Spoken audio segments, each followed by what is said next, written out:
सुबह आँख खुलते ही साथ ही ज़िम्मेदारियाँ भी जाग जाती हैं। किचन भी देखना होता है, घर भी, जॉब भी, बच्चे भी और सबसे बढ़कर ये कि खुद को भी सँभालना होता है। और रमज़ान में तो सच बताऊँ इंसान को समझ नहीं आती, पहले क्या करें और बाद में क्या करें? कभी आपके साथ भी ऐसा होता है कि आप सोचते हैं आज आराम से काम करूँगी और अचानक इतने काम निकल आते हैं कि बैठने का टाइम ही नहीं मिलता। मेरे साथ तो रोज़ ऐसा होता है और सबसे मज़े की बात जब सारे ही काम ख़त्म हो जाते हैं ना तो दिल को एक अजीब-सा सुकून मिलता है। थकन भी होती है लेकिन खुशी भी होती है।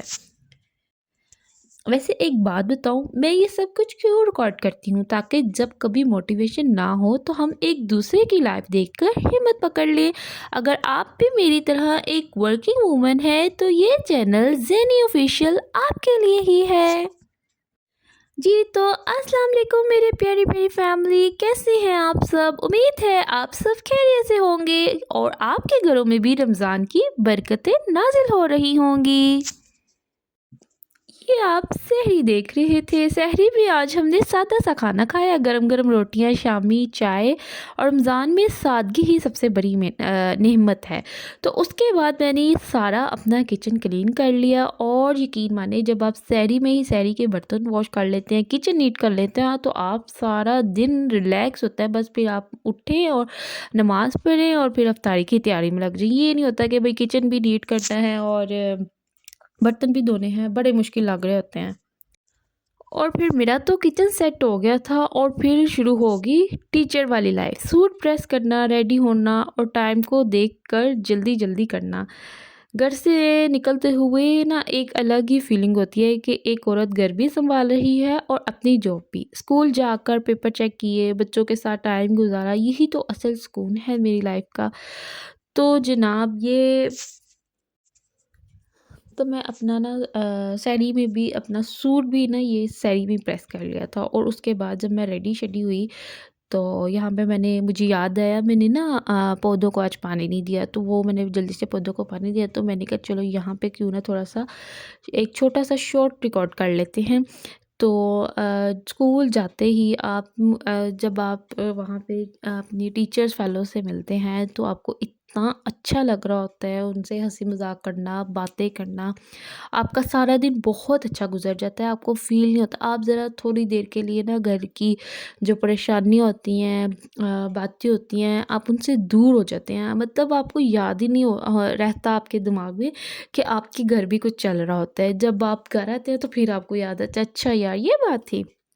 तो ये भी अगर कोई भी मैं कहती हूँ अगर आप कोई भी काम कर रहे हैं ना, आप शौक से कर रहे हैं, एन्जॉय करके कर रहे हैं, तो उसका रिवॉर्ड आपको मिलता ही है। तो यहाँ पे ना हमारे क्योंकि पेपर्स हो रहे थे और पेपर्स को चेक करना, रिज़ल्ट बनाना, ये एक टीचर ही समझ सकती है कि कितनी बड़ी रिस्पॉन्सिबिलिटी होती है, एक-एक वर्ड चेक करना।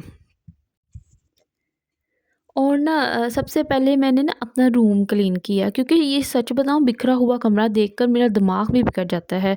और जब मेरा रूम साफ़ हो जाए ना तो दिल खुद कहता है कि वाह! सुकून मिल रहा है। हर चीज़ जब आपको नीट एंड क्लीन मिलती है ना तो आप खुद ब खुद फ्रेश हो जाते हैं। आप एक अलग ही फीलिंग्स आ रही होती हैं कि हाँ, हर चीज़ आपको ब्राइट नज़र आ रही होती है क्योंकि आप इतनी अच्छी उसकी क्लीनिंग करती हैं ना जब तो उसकी वाइब्स ही अलग हैं। साफ़-सुथरा घर किसे प्यारा नहीं लगता।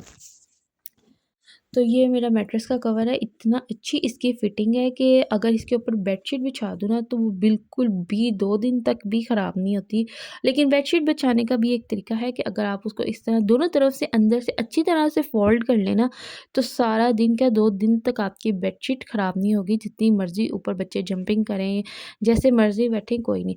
और यहाँ पे ना ये मेरा रज़ाई थी तो इसको अब क्योंकि सर्दियाँ जा रही हैं, गर्मियाँ आने वाली हैं तो अब इसकी ज़रूरत नहीं है, तो मैंने कहा इसे एक दफ़ा धूप में फैला देती हूँ, फिर बाद में रात को टाइम मिलेगा इफ्तारी के बाद तो फिर ऊपर जाके अपनी पेटी सेफ में रखाऊँगी। तो जनाब यहाँ पे ना मैंने कहा चलें जी अब जल्दी-जल्दी से मैं अपना जो कमरा है झाड़ू भी उसमें लगा लेती हूँ।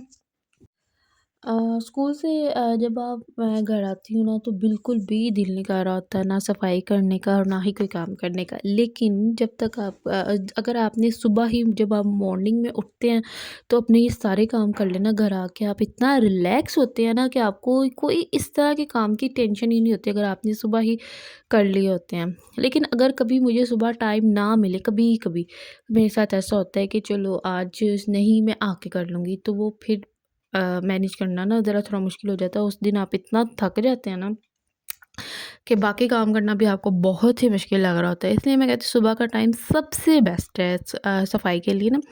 सुबह अगर सफाई कर लें, किचन नीट कर लें तो आपका समझिए आधा काम डन हो गया, आपको किसी चीज़ की टेंशन ही नहीं है।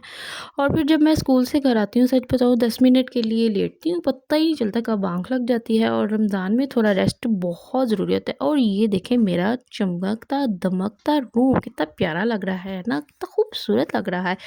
और इसको देख के एक अलग ही फ्रेश क्या समझ है नहीं आ मेहनत कश। रहा। मेरे दादा के नाना बहुत मेहनत करते हैं। और यहाँ पे ना साथ-साथ मेरे स्टूडेंट भी आगे पढ़ने, रमज़ान हो या ना हो, पढ़ाना नहीं छोड़ सकते। और यहाँ पे मैंने जो अपने सफ़ेद चने इनको भी वेट लगा के उबाल करके रख लिया था कि इसकी मैं चना चाट बनाऊँगी। और काफ़ी दिन हो गए मैंने चनों वाले राइस भी नहीं खाए, हो सकता है वो भी बनाऊँ। ख़ैर, यहाँ पे मैंने बनाने थे काले चने तो मैंने कहा उसको भी जल्दी-जल्दी से वेट लगा देती हूँ। बहुत ही आसान, अगर आप प्याज पहले से फ्राई करके रख लें तो आपका जो मसाला है 2 मिनट भी नहीं लगते, जल्दी-जल्दी से रेडी हो जाता है। और ये मुझे मेरी प्यारी अम्मा जान ने बना के दिया था। जब भी मसाला ये प्याज फ्राई ऐड करती हूँ मसाला जल्दी से बन जाता है। और मेरे दिल से उनके लिए इतनी दुआएँ निकल रही होती हैं ना, मैं कहती हूँ कि किसी नेमत से कम नहीं है मेरी प्यारी अम्मी जान। अल्लाह ताला सबकी वालदा को सलामत रखे और सेहत दे, ज़िंदगी दे। आमीन, आमीन।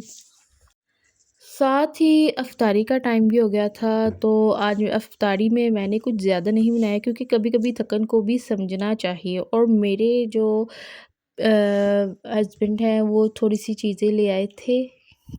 तो मुझे बहुत खुशी हुई। ये छोटी-छोटी चीज़ें ना बहुत खुशी देती हैं आपको कि जब आप काम करके थके और आप फिर ज़्यादा काम नहीं कर सकते और फिर बाहर से चीज़ आ जाए तो वो अच्छा लगता है फिर। तो यहाँ पे ना ये मैं कचौरियाँ फिर ऐसे ही गरम कर रही थी, इस तरह ना ज़रा अच्छी तरह से गरम हो जाती हैं और इतनी टेस्टी और मज़े की थी ना ये, बहुत मज़ा आया था खाने का। तो जनाब ये साथ थोड़ी-सी पकौड़ियाँ थी और मैंने चाट बस बनाई थी और रात का खाना बनाया था। तो यहाँ पे मेरी जो अफ़्तारी थी वो रेडी हो गई थी। अफ़्तारी के बाद मैंने नमाज़ पढ़ी और नमाज़ पढ़ के फिर मैंने रात को दूध उबाला, चावल बनाए, बर्तन समेटे और किचन को साफ़ किया। मुझे नहीं पता आपके साथ होता है या नहीं, लेकिन साफ़ किचन देखकर मुझे बहुत सुकून मिलता है। यकीनन आप सबको भी मिलता होगा। और ये देखें यहाँ पे फिर मैंने ये टेबल भी साफ़ कर दिया था। यहाँ बैठ के हम अफ्तारी करते हैं तो मैंने इस टेबल को भी जल्दी-जल्दी से नीट कर लिया। और फिर रात का डिनर करने के बाद मैंने मगरिब की नमाज़ अदा की। नमाज़ अदा करने के बाद फिर खाना-शाना खाया और फिर खाना-शाना खा के बर्तन समेटे। और ये जो मैंने चने बनाए थे और ये चावल भी बच गए थे तो फिर मैंने इनको फ्रिज में रख दिया और सारा किचन जल्दी-जल्दी से नीट कर लिया। और फिर चाय, क्योंकि खाना खाने के बाद चाय तो मस्ट है ना, अगर आपने तरावियाँ पढ़नी है तो चाय पीना तो बहुत ज़रूरी है कि आप चाय पी के फ्रेश हो जाते हैं, आपको थकन कम फ़ील होती है और एक सुकून सा हो जाता है, एनर्जी आ जाती है। खैर, बस यही लम्हा होता है। और जब फिर हम नमाज़ पढ़ते हैं दिन के आखिरी लम्हात में। और इसमें जब इंसान अल्लाह का शुक्र अदा करता है कि उसने हिम्मत दी सारा दिन गुज़ारने की। अगर आपको मेरी लाइफ़, मेरी रूटीन, मेरी ये छोटी-छोटी बातें अच्छी लगती हैं तो प्लीज़ ज़ेन्यू फ़ेशियल को सब्सक्राइब कर लें।